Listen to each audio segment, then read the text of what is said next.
Hello guys, this is your boy Ali Solanki, and in this video we'll be creating multiple NFTs through code, and you don't have to actually make each and every NFT. You can essentially use code in order to simplify your process, and I'll just show it to you how you can do it. So these are the different layers that you can use over here.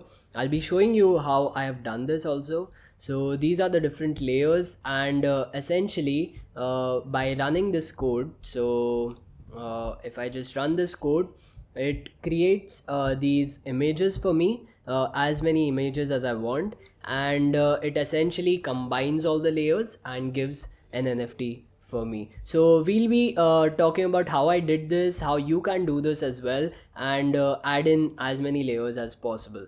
So let's start with the video. The first thing that you need to do is the installation part. You need to have Node.js installed. So let me just search it, Node.js install, and click on the first link, and depending on if you're a Windows user, Mac user, or anything else, you can just download it and save it on your device. Once you've installed it, then you need to install Visual Studio Code. So let's install that as well. Download, and click on the first link here as well. Windows, Linux, and then there's the Mac package as well. So download according to your essential OS, and yeah, you'll be good to go. Once you have these things installed, we can then look at the code and actually start working with it. So this is the GitHub code for it, and I'll be linking it down in the description box below. So a huge shout out to Hashlibs for making this available and keeping it open sourced so that we can use this code.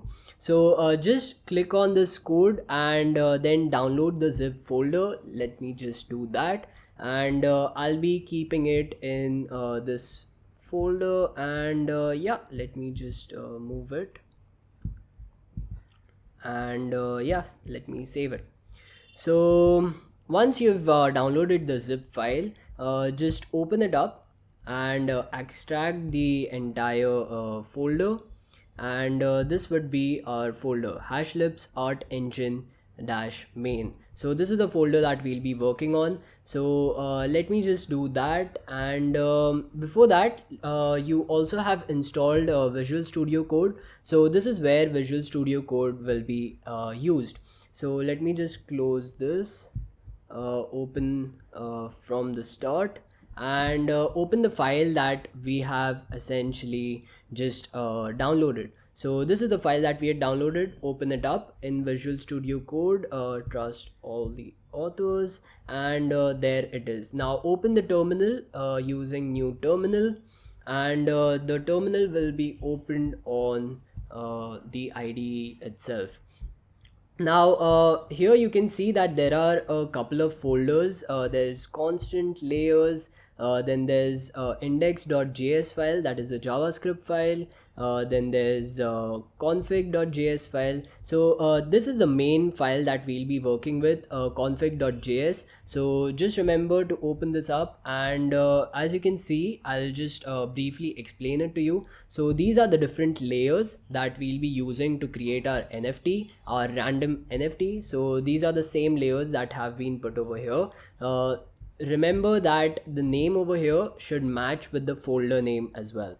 So as you can see, top lid is over here. This is the top lid, and all of these things are already inside the config.js. Other than that, there's this grow edition size 2. So this number essentially represents how many NFTs would be created, how many pictures should be created. So I'll just keep it to 10. I want 10 pictures. I'll save it, command S, and I'll save it, and yeah, everything's done. The height and width is also mentioned over here, 512 into 512, and text and all. You don't have to actually look at all of these things, but it's just good to know that these things can also be edited. We won't be editing anything, so yeah, let's actually start with it. So the first thing that you need to do is npm -i and canvas. So this is a command that you need to write, this particular command, npm-i canvas. What it essentially is, npm stands for node package manager. So it's essentially installing the package named canvas. So the canvas package is being installed with this -i means install.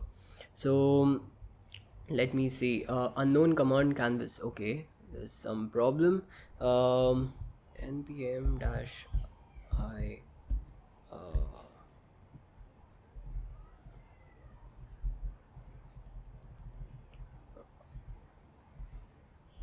oh, okay, it was not -i, it was I canvas. Sorry for the mistake. And let me just remove this as well. Yeah, so yeah, stands for node package manager, I is for install, and then canvas is the package. So once you run that, you will see a new folder created over here which is called node modules, and it will essentially download all the packages for this canvas. And also one more thing that I wanted to share with you is, if you ever face error while doing this, just follow these 3 steps, which is installing homebrew, and you can install it through brew.sh, essentially copying this code over here and pasting it in your terminal, and then just running it. So if you paste it over here and then just run it, you'd be good to go. But I have already installed brew, I have everything set up, and I didn't face any errors, so I don't need to do that. There'll be only few people who'd be facing this error, if any. So yeah, you can do that, and then run this command. It'll be down in the description box below to copy, and then run npm, not -i but I, and canvas. These are the 3 things that you'd need to do if you face error, which most of you won't. So once you've done that, once everything is set up, we'll just run it for once. So node index.js, that's how you run the file. So node index.js, enter, and it will essentially create 10 pictures, because I've selected 10 over here instead of 5, so that's why it's creating 10 pictures for me. And it has some unique codes with it, and if you want to see those files, you can go over to build. So build is the folder there, and images, and these are the images that have been created. So all of these were layers. The eyeball is a layer, the upper lid was a layer, the lower lid was a layer. Here you can see all of these layers. So bottom lid, top lid, all of these were layers, right? High, low, middle, and it just selected one at random, and basically just put it all together. So bottom lid, and that's how it created that particular image. So yeah, that's how we got all of these randomly created NFTs, and yeah, that's it. Now what I'll be doing is changing all of these things and creating my own NFTs rather than having the already made ones there.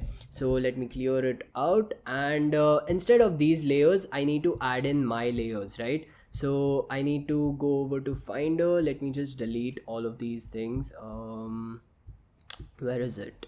This was the folder, right? It was in layers, and all of these things I don't need. I won't be using any of these layers, so let me just dump it. And the layers that I'll be using is over here. So these are the 3 layers that I'll be using, and I'll show it to you what those layers are and why I have chosen them. Essentially, I'll be launching a new NFT which is called the Stripes, and this would be launched on 8 November. So stay tuned for that, and they will essentially be a ton of NFTs. I'll be sharing more details about that project soon.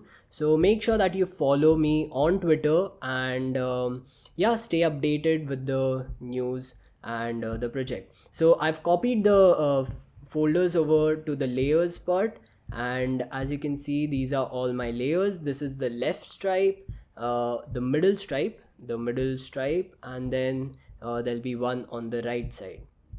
So this is how I'll be creating my NFT, basically using 3 stripes, and the entire picture would be created. So all of these stripes will have different rarity levels. So say lime would be more rare or less rare than gradient file, and this orchid mint, which is the color over here, would be more rare than just orchid.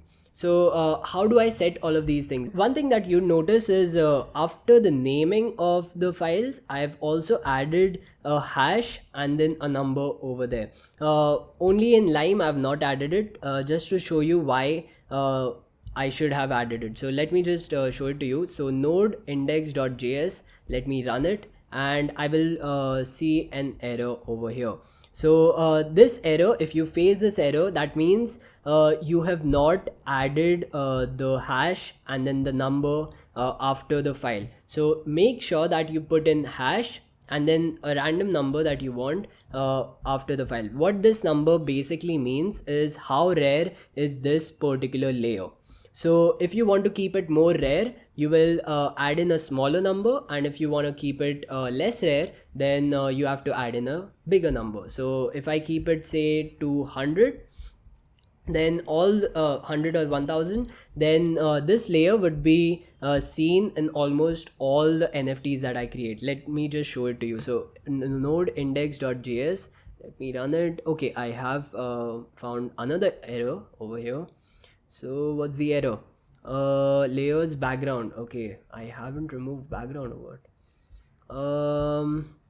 I have removed background. Okay, so I know what the error is. So in the config.js file also we need to change all of these layers, right? Because we do not have a background, we do not have an eyeball, we need to change all of these things. So the first layer that we have is left stripe, and remember to always use the capital letters wherever there are capitals, and yeah, because it's case sensitive. So middle stripe, then there's the right stripe. So everything's been added, and let me just save this file and run it again. So 10 images were created. You can see that one DNA already existed. That means there are no repetitions. And yeah, let me just go over to build folder images and see all of them. So as I said, the lime would be, this lime left side would be quite common because I've added like 1000 number after that. It's so common over here. So in all of the, I think, files, the lime would be added. Yeah, it's almost there in all of the files. Yeah, except for this particular one, all the others contain the lime color. So if I want to change the rarity for it, let me just do that. I'll keep it to 10. So how does this get calculated? Let me just show it to you. So say for example, you have these, I think I have 10 over here, 10 images, 10 layers.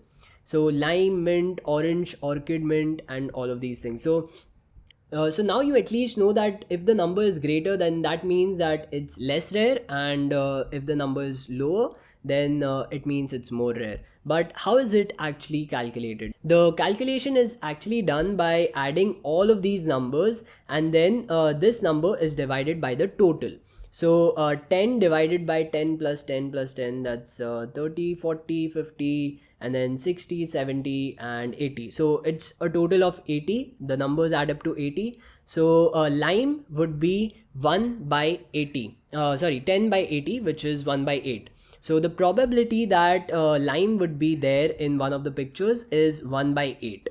So if the number was greater, if the number was say 1000, then the probability that lime would be there would be 1000 divided by 1070 or something. So that's how it's calculated, and yeah, the higher the number, the less rare the layer is. Now, of course, in the next few videos, we will also be covering how to deploy these things, how to deploy it on IPFS, how to actually sell these NFTs on Opensea, and so on and so forth. And we'll be doing a lot of stuff. By the way, I also forgot to cover this particular section, which is how I created the layers in the first place. So for that, I use this particular thing which is called photop. You can just go over to your browser and search for it, photop.com, and you can essentially create your layers, you can create your things over here. It's essentially like Photoshop, but you don't have to install any software. You can just go over to photop.com and essentially edit your photos. So I will be documenting the entire journey of the Stripes NFT. This was just the first part wherein I actually created multiple NFTs. The next part would be on how to deploy it on IPFS and so on and so forth. And then the last part would be on how to actually put it out on OpenSea and other exchanges as well. So stay tuned for those videos, and make sure that you follow me on Twitter. I'll be posting more and more about the Stripes NFT and how it's going, and also about the community and so on and so forth. So make sure that you see all the links down in the description box and go check them out as well.